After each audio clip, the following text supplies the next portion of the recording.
बिस्मिल्लाहिर्रहमानिर्रहीम अस्सलाम वालेकुम नाज़रीन, पॉलिटिक्स ऑफ पाकिस्तान में खुश आमदीद। रशिया यूक्रेन जंग का आज 10वां रोज़ है। 10वें रोज़ में मामला बहुत ज़्यादा बिगड़ चुके हैं और आलमी जंग के खतरात सर पे मंडलाने लगे हैं। इसराइल भी मैदान में आ चुका है। अमेरिका के एक सेनेटर ने रूस के सदर व्लादिमीर पुतिन के कत्ल का मुतालबा किया है, उनको असैसिनेट करवाने का मुतालबा कर दिया है। फिर रूस के सदर जो कुछ कर रहे हैं, इन तमाम चीज़ों के अंदर क्या हकीकत है वो तमाम चीज़ें आपके सामने रखेंगे। यूक्रेन के सदर व्लादिमीर ज़ेलेंस्की ने मुतालबा किया है कि नो फ्लाई जोन के हुक्म जारी किया जाए और नो फ्लाई जोन का उन्होंने मुतालबा किया है अमेरिका और नेटो ममालिक से। नेटो जो है वो इसका हिस्सा बने और शराकतदारी की यकीन दहानी करवाए। नो फ्लाई जोन है क्या कि किसी भी फजाई हदूद के अंदर खास किस्म के जो तैयारे होते हैं, जो जंगी जहाज होते हैं, वो नहीं जा सकते। इसके अंदर यह होता है कि नुकसान पहुंचाया जाता है दूसरे ममालिक को, और यह काम इतना आसान नहीं होता, कोई भी मुल्क इतनी आसानी से नहीं करवा सकता। अगर नेटो और अमेरिका ये काम करवाते हैं तो रूस इसके लिए कभी भी राजी नहीं होगा। लेकिन रूस किसी भी तरह झुकने की बजाय डट के मुकाबला करने का उसने फैसला किया है। सदर पुतिन, उनके जो वजीर दिफा है सुरंगी लारूफ, वो इस तरह के मुसलसल बयानात दे रहे हैं। ये एक खबर देखें जो अहम खबर है। लिंडसे ग्राहम एक अमेरिकी सेनेटर हैं, उन्होंने कहा cut off the head of the snake dies Sean Hannity suggests Putin should be assassinated and says the Russian leader has forfeited his right to live। उन्होंने कहा, एक इंटरव्यू उनका लिया जा रहा था जिसके अंदर उनसे सवाल किया गया कि यूक्रेन रशिया की जंग को कैसे रोका जा सकता है। तो उनका कहना था कि अगर सदर पुतिन को कत्ल करवा दिया जाए, असैसिनेट करवा दिया जाए, तो फिर इस जंग का खात्मा मुमकिन है और इसको रोका जा सकता है। नाज़रीन कराम, अगर इसके अंदर अमेरिका की कुछ राय शामिल थी तो ये बाद में चीजें सामने आ जाएंगी, लेकिन अमेरिका सब कुछ करवा सकता है क्योंकि बहुत से अहम ममालिक के अंदर बहुत ही अहम शख्सियात को अमेरिका पहले भी कत्ल करवा चुका है और ये वो काम करवाता भी है जो उनके मुफादात के मुखालिफ जाते हैं, जिससे उनको फायदा नहीं होता। वो उनके लिए तमाम इंतजामात करने के लिए हर हद तक जाने के लिए तैयार होते हैं। रूस और यूक्रेन के दरमियान मुज़ाकरात हुए हैं जिसमें तय पाया है कि आम शहरियों को नुकसान नहीं पहुंचाया जाएगा।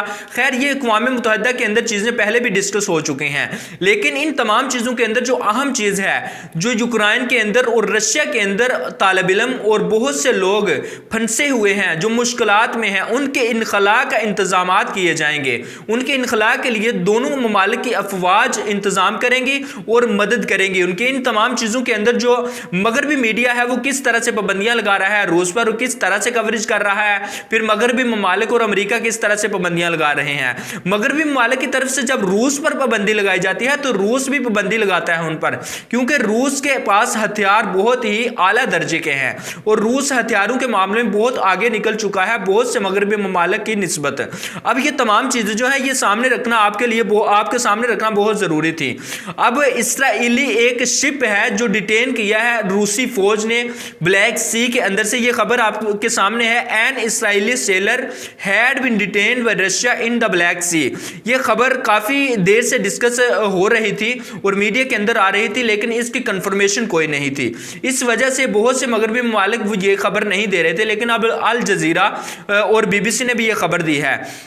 इन तमाम चीज़ों के अंदर अगर हम देखें तो रूस ने क्लस्टर बम इस्तेमाल किए हैं जो किसी भी मुल्क के अंदर इजाज़त नहीं होती इनको इस्तेमाल करने की। ये जो बम है ये ख़ास किस्म के बम होते हैं जो गारों और सुरंगों के अंदर इस्तेमाल किए जाते हैं, लेकिन अमेरिका और रूस पहले भी इस्तेमाल कर चुके हैं। अब उन्होंने जब ये इस्तेमाल किए हैं तो फिर यूक्रेन के सदर ने मुतालबा किया, उन्होंने कहा कि तमाम मगरबी ममालिक, यूरोपीय ममालिक, अमेरिका, नेटो इस बात को सोचें। वो दिखाई उनको नहीं दे रही ये चीज़ें, और ये जो पुतिन है ये किसी भी करवट बैठेगा नहीं सुकून से। जब ये यूक्रेन पर कब्जा कर लेगा तो फिर दूसरे ममालिक पर कब्जा करने की ये कोशिश करेगा। उन दूसरे ममालिक का उसने नाम भी लिया, उसके अंदर इस्टोनिया, लिथुआनिया, लिटोविया, इन ममालिक पर वो कब्जा करने की कोशिश करेगा। ये यूक्रेन के सदर व्लादिमीर ज़ेलेंस्की का कहना था, क्योंकि जो सदर व्लादिमीर पुतिन है ये बहुत देर से इक़्तिदार के अंदर है, ये बहुत बहादुर हो चुके हैं और अब इनको किसी भी किस्म का डर नहीं, खौफ नहीं। 90 की दहाई से ये किसी ना किसी तरह इक़्तिदार में रहे, 2000 2012 के अंदर ये बुनियादी तौर पर प्रेसिडेंट बन गए और अब 2036 तक इनका मुतालबा है, लेजिस्लेशन जो हुई है, जो कानून साजी इन्होंने की है, उसके अंदर ये रूस के मामलात को देखेंगे। ये पहले भी कुछ ममालिक के साथ जंग कर चुके हैं, जो जीत चुके हैं जंग। रशिया क्रीमिया के साथ कर चुका है, चिचनिया के साथ कर चुका है, फिर उसके बाद जॉर्जिया के साथ ये जंग कर चुके हैं। और अगर अब ये यूक्रेन के साथ जंग जीत जाते हैं, नेटो का हिस्सा बनने से रोक लेते हैं यूक्रेन को, तो फिर मगरब जो है उसकी कमर टूट जाएगी, मगरब को बहुत ज्यादा नुकसान पहुंचेगा। मगरब जो चाहता है वो नहीं हो पाएगा।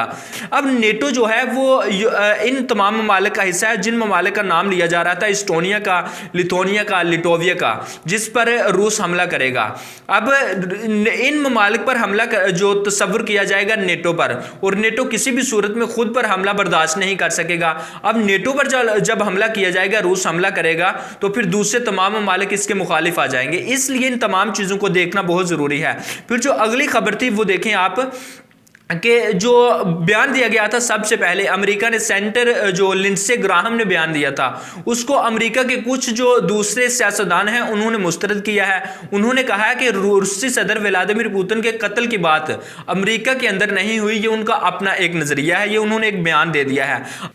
अब जो अहम चीज़ें थी वो मैंने आपके सामने रखनी है। इन तमाम चीज़ों को देखते हुए आप अगर देखें तो यूक्रेन के दारुल हुकूमत कीव के अंदर बहुत बड़े पैमाने पर हमले किए जा रहे हैं और रशिया ने इसराइली हथियारों को भी तहवील में लिया है। इन तमाम चीज़ों को अगर हम देखें तो लुहानसिक, डोनेट्स्क, मिरपोल, खैरसोन और बहुत से जो शहर हैं उन पर कब्जा करने के लिए रूस जो है वो अब भी हमले कर रहा है। नाज़रीन कराम, मौजूदा जंग की मैंने सूरत हाल तमाम आपके सामने रख दी है। इन तमाम चीज़ों को देखते हुए आप फैसला कर सकते हैं कि कौन सा मुल्क किसके लिए ज़्यादा खतरनाक साबित हो सकता है। अब तक के लिए इतना ही, मुझे इजाज़त दीजिए। अपने इस चैनल का ख्याल रखिएगा। अल्लाह हाफ़िज़ नासर।